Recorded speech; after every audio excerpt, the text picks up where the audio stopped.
Good stuff. So welcome everybody, as I say, thank you for coming along, and a big welcome to Paul O'Neill. So Paul, we're talking about experts of work, sorry, but we're talking about workforce planning for this experts of work session, I beg your pardon, and this session is for members of all three of our networks, as I say, recording this session, and a big welcome to Paul O'Neill, who's Chartered Companion of the CIPD, Director of Military Sciences at RUSI, that's the Royal United Services Institute, and former Head of People Strategy UK at the MOD. Paul was with the RAF for many years, rising to the rank of Air Commodore. And Paul, you're drawing on that experience in this presentation today, aren't you? So feel free to share your slides whenever you're ready. We're looking at probably about 20-25 minutes, maybe a little bit more of thinking and ideas, see how that goes. We'll send everyone Paul's slides afterwards, and then some discussion in the round after that. No breakout rooms for this one, but a hard finish at 2:45 p.m. So send us questions and suggestions via chat. Please put yourself on mute if you haven't already. That would be much appreciated. Thank you ever so much. And Paul, over to you. Thanks again for doing this. Thank you, Richard, and thank you for not saying how many years I spent in the RAF, because that would make me feel terribly, terribly old. And thank you all very much for your time and giving up your time to spend it with me at the moment. So I've got some slides, but as Richard said, I used to be in the Ministry of Defence, where I was the Head of People Strategy. I'm no longer with the Ministry of Defence, so I am not speaking as part of the department. I also would like to just make the point that where I'm sitting in the office at the moment, we have a light sensor, and if I sit here still for too long, it goes off, and you may end up seeing me go like that. It's not that I'm doing anything crazy necessarily, but it's just to try to turn the lights back on. So I apologise about that if that happens. I suppose to start off with, the UK MOD has quite a sophisticated approach to strategic workforce planning. It's, as an institution, it has people ranging from those that issue stores, through to serving food, all the way through to nuclear engineers, quantum physicists, and so on. And it does so over multiple organisations as well. So it's quite a complicated business. Where I was coming from was trying to look at how do we take quite a traditional approach to strategic workforce planning, which I might characterise as being quite deliberate and quite static. It's kind of imposed a sense of predictability on the world that wasn't relevant any longer, and trying to develop a new sense of fluidity or dynamism. It may also help just to give a bit of background about the kind of characteristics of the organisation, because it strikes me that when you're doing strategic workforce planning, you've got to do that in a broader context. One of those contexts is how your own organisation works. So if I were to characterise the MOD context, the Ministry of Defence context, for the military component at least, it's quite a closed system. People tend to join at the base rank level, and they progress through the organisation over careers that can last 30 years. Now, very few people do that in absolute terms, but the way the ministry thinks about it for the military, it was in that kind of sense. And I suppose in many respects it would be similar in thinking to the civilian police forces. And Rachel, you may recognise some of what I'm going to say in that context. It's very developmental focused. It tends to bring people in and then give them the skills it needs to do the job. And so there's a huge priority given to how it builds or how it develops the skills within its own workforce. I've mentioned about the huge range of skills, and each one needs to provide some kind of career structure in order to retain those very few people that gets the most senior ranks. And that tends to give you quite a siloed or compartmentalized view of the workforce. And within individual services, there are multiple trades and branches to describe how people pursue their careers within that organization. And in some respects, where the volume of the organisation sits has been quite static. Being an infantry soldier has required many of the same skills for generations. Not all of the branches and the trades are the same. Some are very dynamic, very fluid. Others, however, do have a central core that remains relatively static, but there are peripheral skills around that do change. But defence has to compete for talent, and it was finding that increasingly difficult.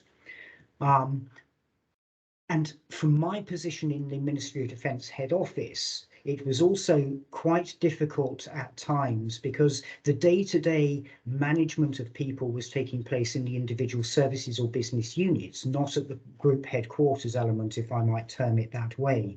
So what I'm going to talk to you about today is largely the kind of conceptual approach that we were developing to how you might think about your workforce and your workforce planning. In Q&A, perhaps we can get into some of the questions and answers on the, how does this actually work in practice? But my first challenge was trying to stop the Ministry of Defence thinking about strategic workforce planning as a single workforce issue. I tried to get them thinking about 7 workforces. And if you can imagine a Venn diagram as you've got here, I mean, you've got the workforce you've got today, which is one of your workforces, the workforce you actually want today, which is another one, and then you've got a workforce that you need in the future. Now that actually gives you 7 workforces because of course there are overlaps. So when you're thinking about strategic workforce planning, the first challenge is get away from thinking about a single workforce. You've got multiple workforces. And of course, within each of those, you've got multiple groups in themselves. So to take, for example, in the Royal Air Force, which is my background, as Richard's already said, what do we need now? Even if you were to take pilots and engineers, there are different types of pilots and different types of engineers. There are fast jet pilots, transport pilots, remotely piloted air system pilots, there are helicopter pilots, there are mechanical engineers, electrical engineers, there are radar specialists, there are propulsion specialists. So in very simple terms, you've got 7 workforces, but then you've got multiple divisions within each of those. But if you think about how do I identify what I need today and what do I need in the future, then I think the key to that, and a big challenge for me, was thinking about where is the business going. And so I was trying to spend quite a bit of time helping connect the people function to the operations function. And Defence has quite an elaborate approach to thinking about its future and where it is going. It probably operates over timelines that are slightly unrealistic for many businesses. And if, for example, you think about the 2 aircraft carriers that recently came into service, then they were first identified in the 1998 Defence Review. They came into service in the early part of the 2020s. So you've got 22 years there already, and we're hoping to keep those items of equipment in service for 50 years. And the Navy will tell you quite happily the last captain of the Queen Elizabeth aircraft carrier hasn't been born yet. And so when I talk about this idea of deliberate planning and thinking about workforce planning, it's got to be conceived of in those kinds of terms. But how do you connect it to your business? Well, defence planning, and apologies for how busy this slide is, but defence planning at the top really talks about 3 kinds of forces. You've got your current force, i.e. that which you've paid for and you've got today. You've got a planned force, which tends to look out over to about the 10-year period, which is what are you planning to achieve? And then beyond that, you've got what does the conceptual force look like, i.e. if you were unconstrained by the equipment you've got today, by advancing technology and things of that sort, what is it going to look like in the future? And that becomes potentially radically different to that which you have today. What we're seeing in Ukraine at the moment, for example, the use of very cheap unmanned aerial or uninhabited aerial systems, dropping hand grenades or anti-tank weapons onto Russian forces, is a very different kind of force to that which you have at the moment in the UK armed forces. So a key thing was for us in people planning, how do we connect with how the business thinks about its planning? And what we identified is, unhelpfully, I tried to do it in 3, but I couldn't, because 3 would have been really nice for the 3 elements of the defence planning, but I came up with 4. There's something in the short term out to about 5 years, which in military terms is pretty much the workforce you've got today, because it takes you quite a long time to bring somebody into the organisation if you recruit at the base rank and actually get them doing a job of work. So within your first 5 years, you're pretty much limited to what you've currently got. And most of your promotions will come from your current workforce. The people that you're recruiting will take potentially a year, 2 years to come up to full speed. That's not entirely right, because in some of our medical professions, it can take you up to 16 years to get them to a deployable standard, which is another problem. But in the people planning space, what we try to do is focus our current workforce analysis team on the element of defence looking at how it utilises the current force, today's force. And we divided that into two. One is within the financial year, which is essentially in-year management. There is no chance of your employed workforce changing in that kind of period, because we set recruitment targets, or sorry, they set recruitment targets for the year ahead. They recruit to that. It's linked to how they do their training programs. And so when you schedule your training programs depends on when you're anticipating the inflow into the organization. It's very Newtonian in its thinking, and arguably in a quantum world. But this is heavily focused inside out. It's about what can I do with my current workforce? It's about plugging gaps. And the kinds of things we were doing was borrowing people from elsewhere. So, for example, if the Navy had a shortage of chefs to go to sea, then could we borrow chefs from the Army or the Air Force to lend to the Navy so that we could send ships to sea? Could you get somebody from one part of the organisation and transfer them elsewhere to fill that gap? Looking out a little bit further, but still within the 5-year period, you had a little bit more freedom. You could adjust your recruiting targets, you could adjust your training targets, you could do some repurposing of the talent you've currently got. And that was one of the key deductions that came out of that 7 workforce model, which is how do I take the workforce I've got today and make them more relevant to the workforce I want today? And repurposing your workforce, retraining them, developing them was a gap, I think, in how the Ministry of Defence had thought about its silos. Still very much inside out in thinking about it. It's about internal drivers and organisational needs, but you do have more flexibility. You can transfer people, retrain them, send them back into new areas, or you can bring people in from outside to help address that.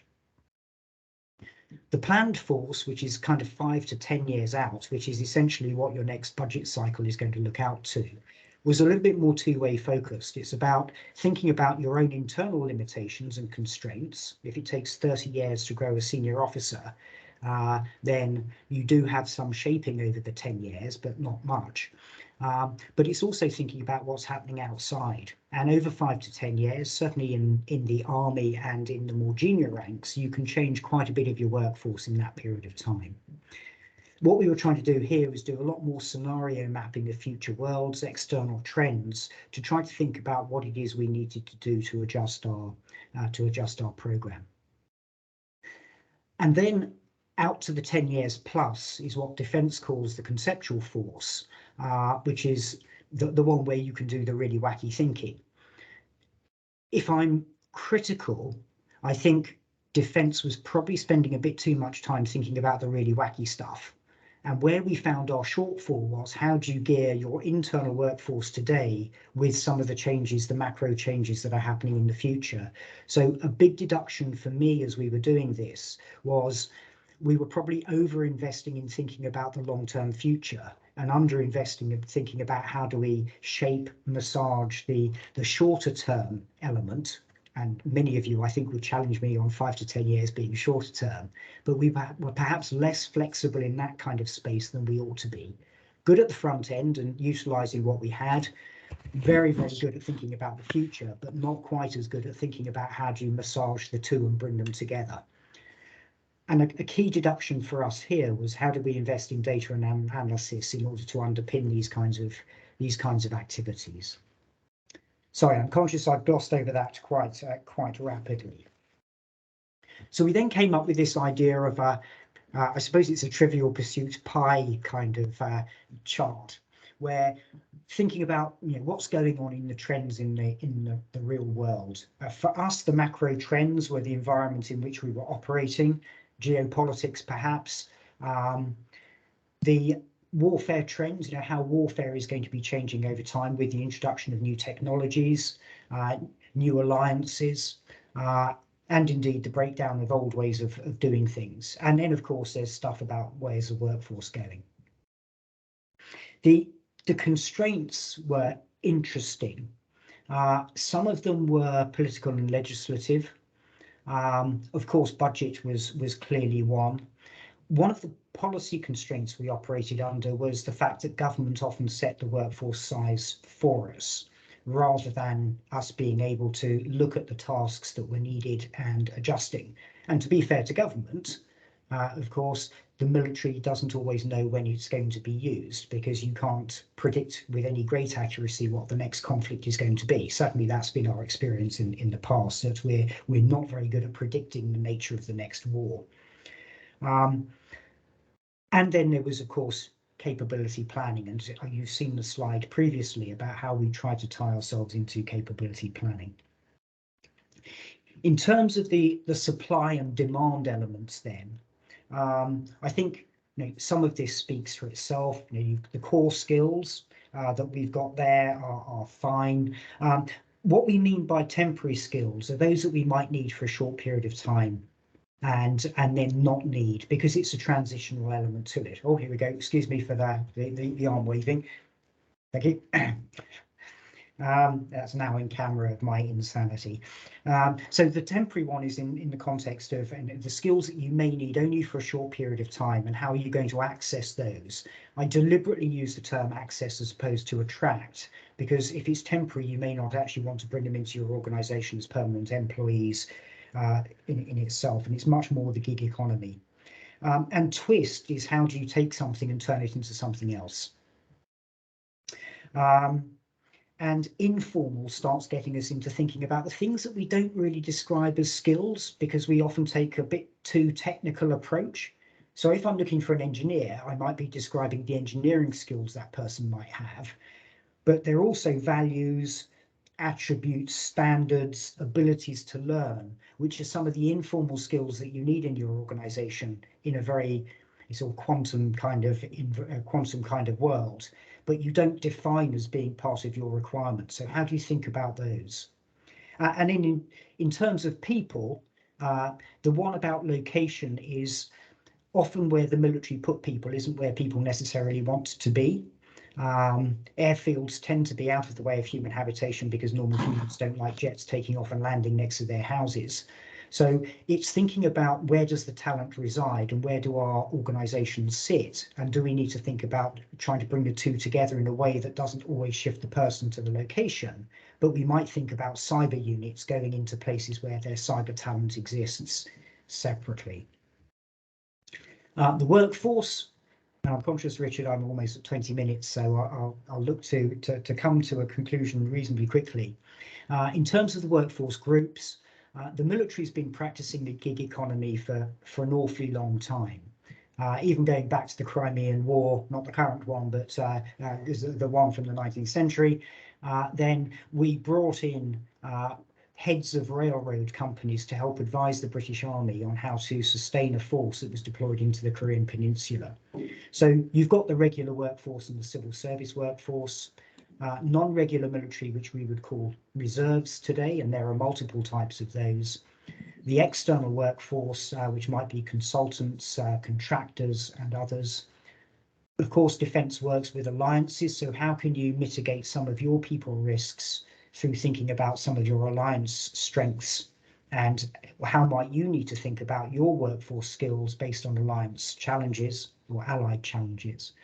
And increasingly, we're thinking about robotics and AI as a part of the workforce grouping, because it gives you the opportunity to augment or indeed automate particular roles, and allows you potentially to move your humans into higher value propositions, so they deliver more value to the business. And intelligence is a classic example of this.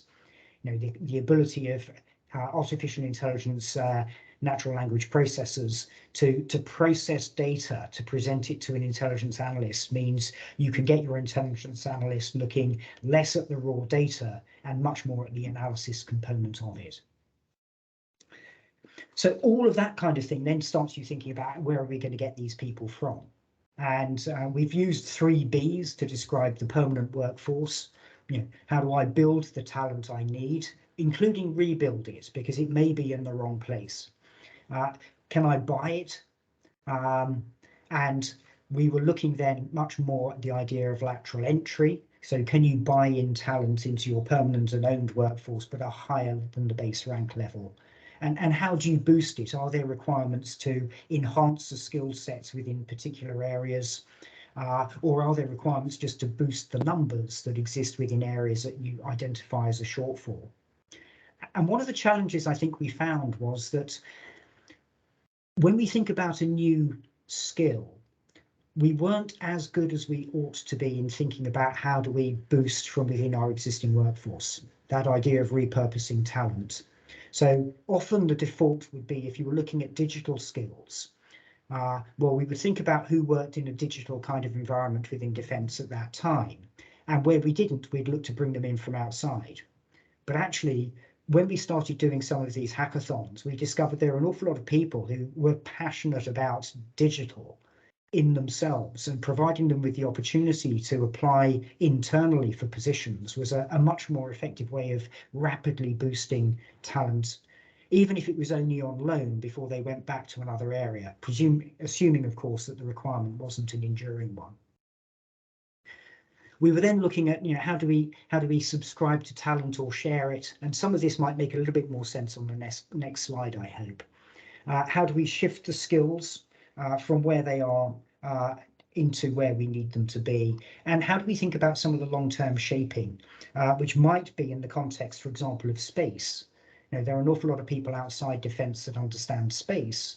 Defence needs that skill. How do you bring those in to help provide a kind of framework around which you could build your permanent workforce to then allow the temporary workforce to outflow subsequently?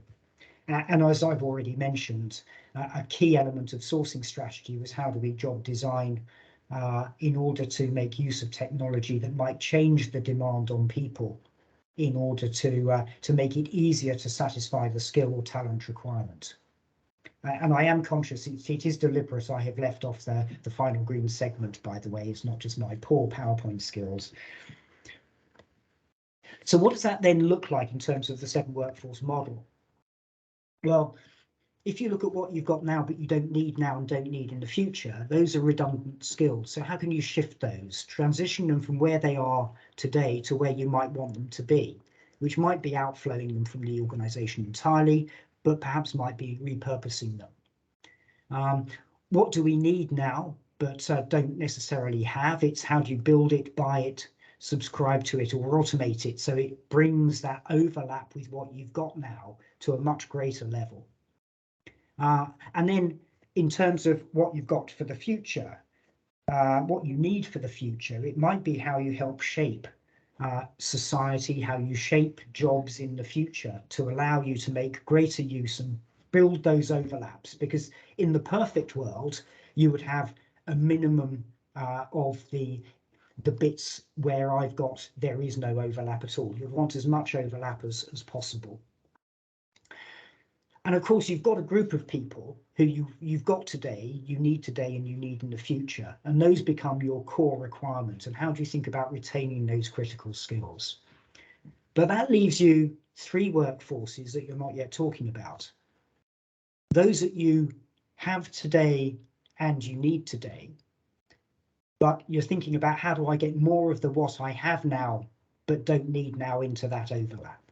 It's preserving those skills, but you've got to be thinking longer term about how long do I need them for? How do I repurpose them, or how do I help them flow out of the business into an area where perhaps I can access them, even if I haven't employed them?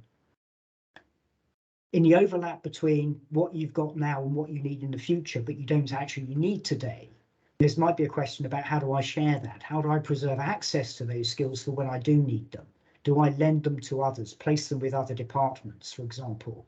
or do I look to temporarily repurpose them where the training burden isn't too high, but conscious that those skills will then be relevant again in the future?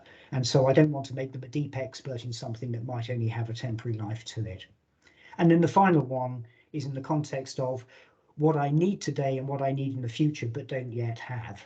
And then it's a question then about accessing, developing and retaining those skills into the future. And the way we wrappered that for defence was this idea of the whole force concept, which was regular, reserve, civil servants, external, and increasingly the technology that would allow us to help offset some of the talent requirements. But I think, again, coming back to my earlier point about the conceptual force, what we need in the future might be within a year, or it might be in 15 years. I wouldn't be overly worried about the 15 years, but I would be quite worried about what I would need in the future in the shorter term rather than that long term. But all of that then tells me, and this is the sixth segment of my pie, which is, what does that mean for my employee value proposition and lived experience? Because those 7 groups will experience it differently.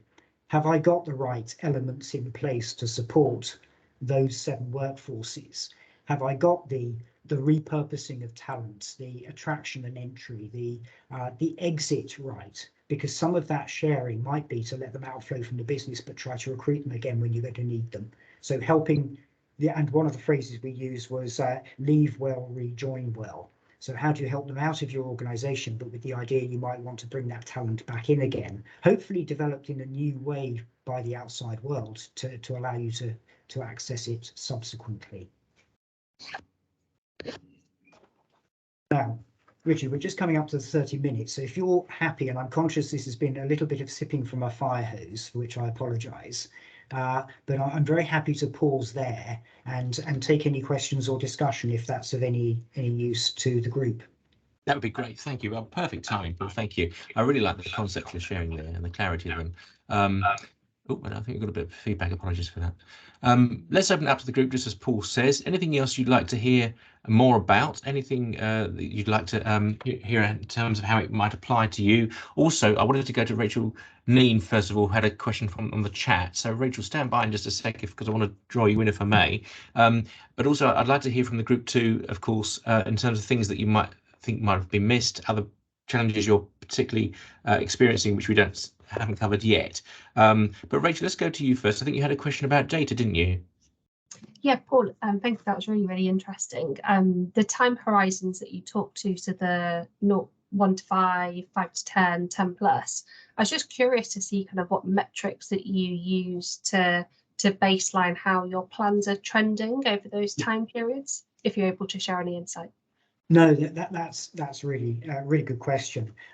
In the short term, so sort of the 0 to 2 really, which I know doesn't fit nicely with my little cogs, but forgive me. In 0 to 2, we were monitoring things that we called pinch points, which was we had made certain assumptions about how the force was going to be used when we were designing it. And because it takes so long, you design it some time out. And what we would monitor was how long people were spending on operations, how long they were spending away from home.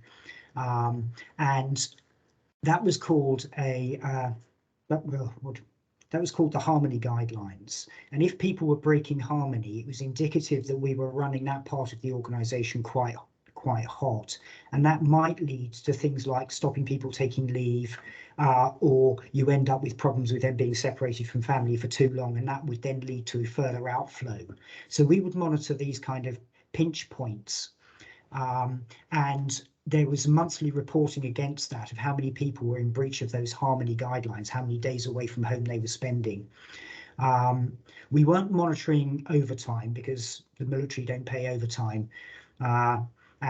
So we didn't monitor that particular bit, but we would also monitor the achievement against the strength against the workforce requirement. So if you had a trade or a branch that was supposed to be at obviously 100% and you were finding you were down at 50%, we would be monitoring that and trying to make sure the recruiting system and training system was adjusting it. So we were looking at the actual strength of the organisation against the workforce requirement. We were looking at the harmony guidelines, because even if you were 100%, the 100% was based on an assumption of how you were going to be using the force. If you're using the force a lot more, then 100% isn't enough. So then you would be thinking about, do I need to increase my intake into those elements of the organisation or borrow from somewhere else? So the Army chefs were not being used as much as Navy chefs. Hence, we borrowed from the Army to lend to the Navy so that they could then deploy their ships to sea. We also looked at things like the outflow, and when somebody was leaving one particular service, would they be interested in joining another, particularly in a hard to grow talent area, and see if we could encourage them to transfer into another organisation that was short, even though they were leaving a different part of the business. Does that answer your question in sort of in the short term bit there, Rachel? Yes, thank you. Thanks both. And I think we've got a question from Kyla. Thanks, Kyla. Hi, Paul. That was really interesting. Thank you so much. My question was around, how did you engage stakeholders in it to turn it into actions? So the model makes a lot of sense, asks lots of brilliant questions. So if I was to take that to a stakeholder, that then you go, right, how do we translate that into an actual action? We're going to go and recruit X, do Y. That was the bit that I wasn't quite sure on. So that'd be really helpful if you could talk to us a bit about that. No, thank you, Kyla. Oh, this group's asking all the difficult questions, but entirely fairly, which is even worse.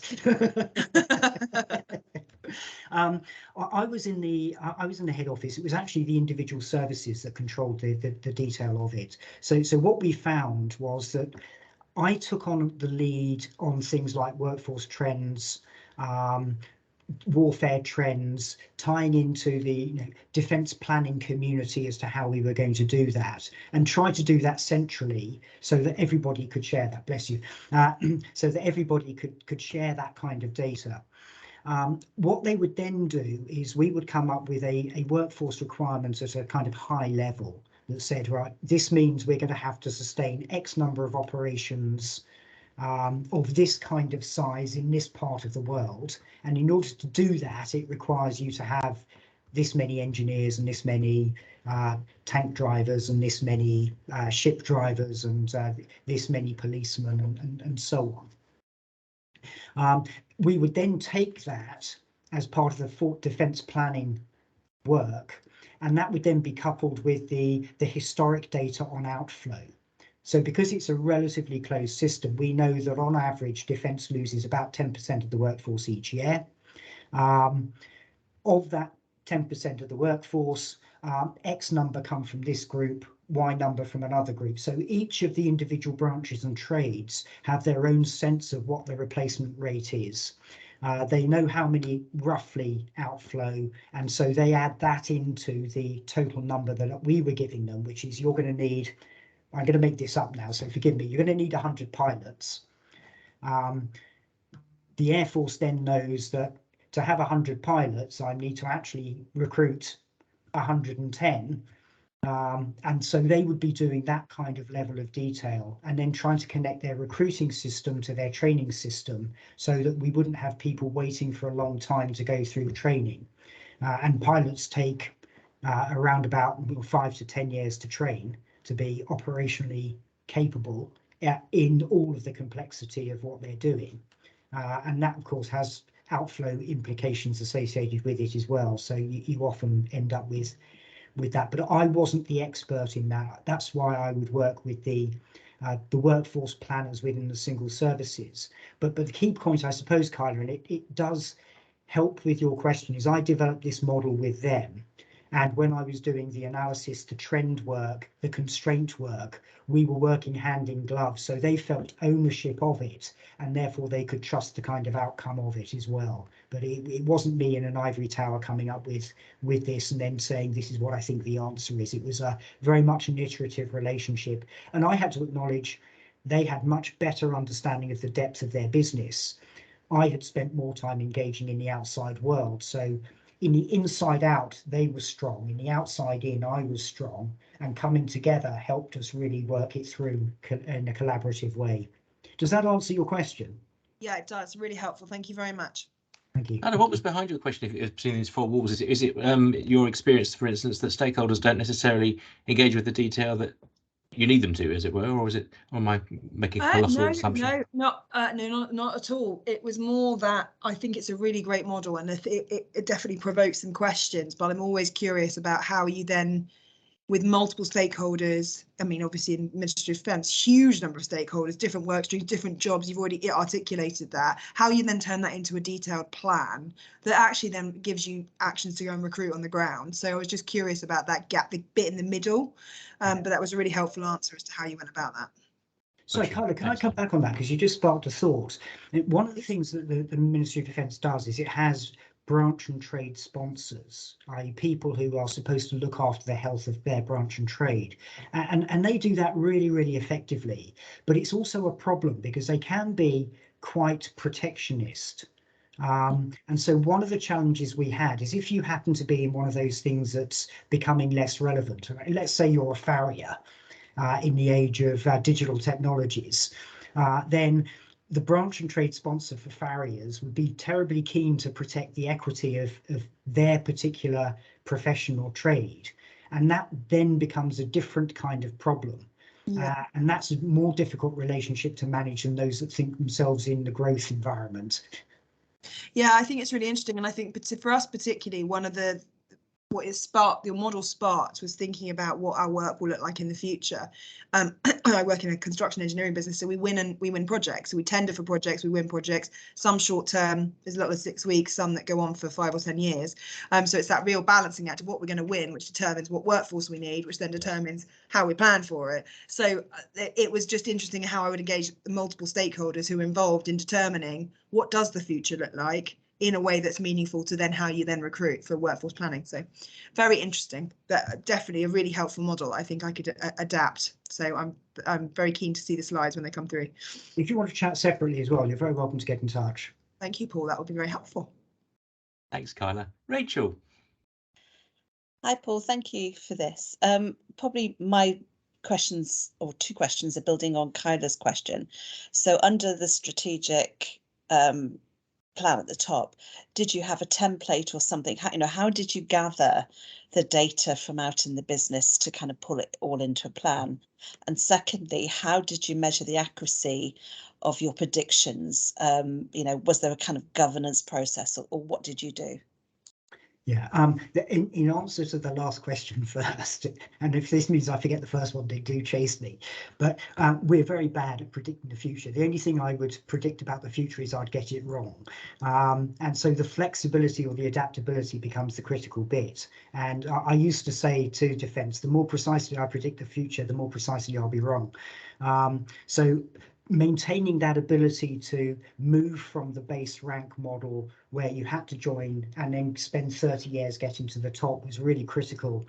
The idea of the ability to repurpose and open up your training system to allow and take people from one area to another, which we hadn't done particularly, was important to the thinking there.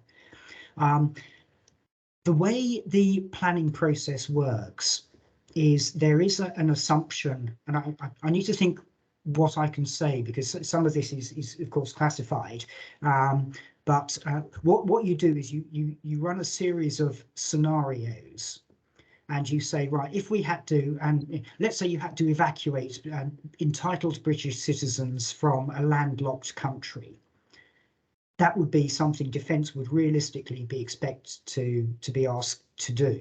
So what you would do is say, right, okay, if we're going to do that, what would we need to do it? Well, we're probably going to use aeroplanes, depending on how many. Let's say it's going to be a small kind of operation, then it's going to be this many thousands of people. We're going to have to do it over this period of time. So in order to do that, you need this many aeroplanes, and each aeroplane requires a couple of pilots, and it requires some engineers, and it requires some people to provide force protection on the ground, because you assume you might have to do it in a hostile environment.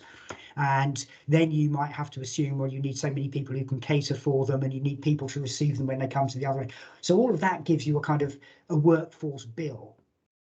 And you do that for lots and lots and lots of scenarios.